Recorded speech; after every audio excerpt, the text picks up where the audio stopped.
When someone asked our Guruji, especially under whom I started, Babuji Maharaj from Sadhampur, that what's the best time to start meditation? Then he shared all these stories with us that, the best time is the year 18 years. But now seeing the change in the environment and the maturity, children are developing earlier in their lifetime. Age 15 is good too. But he quoted his own master, Lalaji, said,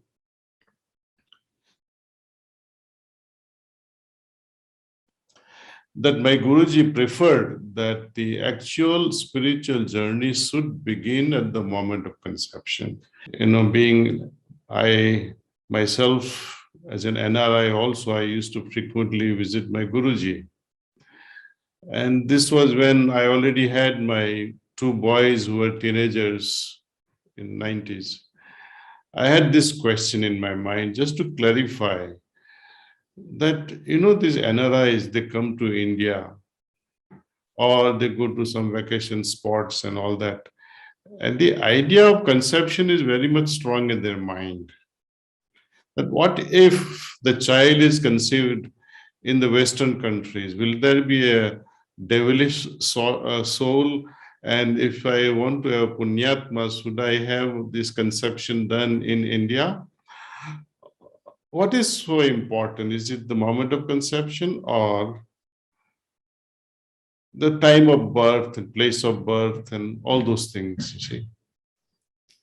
So he very lovingly answered, he said, it is the attitude of parents at the moment of conception that determines the quality of the incoming soul. The attitude with which two individuals are coming together, that determines. And when we think over this attitude business, can I, for that moment alone, fabricate sattvic attitude? Is it in your control then? Both of you are not in check or control of yourself at that very moment.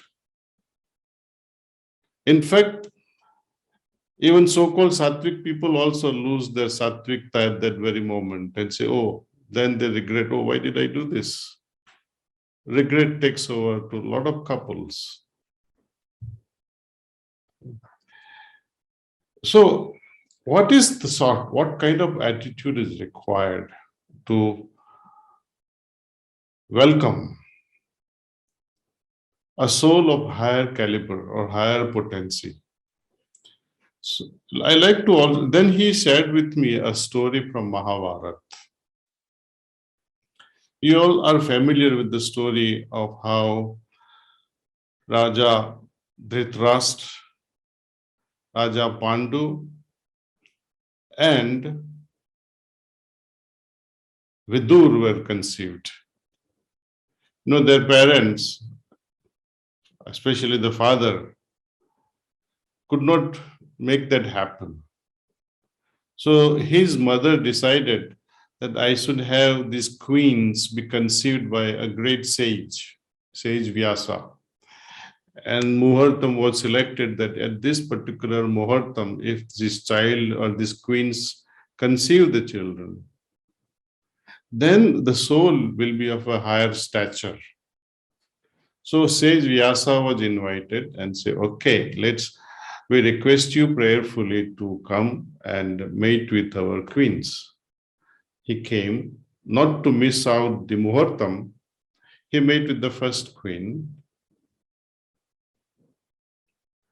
She was in aghast. She got so scared and so fearful seeing his attire coming straight from the forest, unwashed perhaps. She closed her eyes. Child that was born was Dhritarashtra. He goes to another queen's chamber at another Muhurtam. But again, seeing the attire of this person, says Vyasa, the queen, she simply froze. Not with this guy. Her blood circulation almost stopped. Her skin became pale at that moment. The child that was conceived was Pandu, leucodermic skin. While another maid was chosen by these two queens, they were very smart queens. They didn't want this reputation again against their will.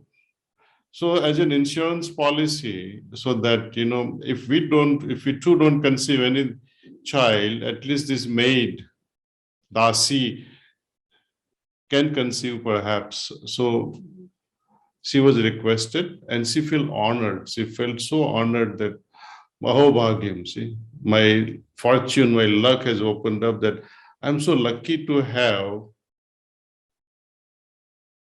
the opportunity of conceiving a child with a sage Vyasa. I mean, he was the greatest of the lot then, see. You can't find it as a better person than him. She felt honored. The child that was born was Vidur, full of wisdom, tremendous insight and intuition. Is the brightest, wisest of the Lord in the entire Mahabharata thing after Lord Krishna. So you see the attitude of especially one individual also makes a big difference. The kind of attitude we have, the vibratory pattern of the couple invites a soul that matches that vibration. It fits in exactly like lock and key.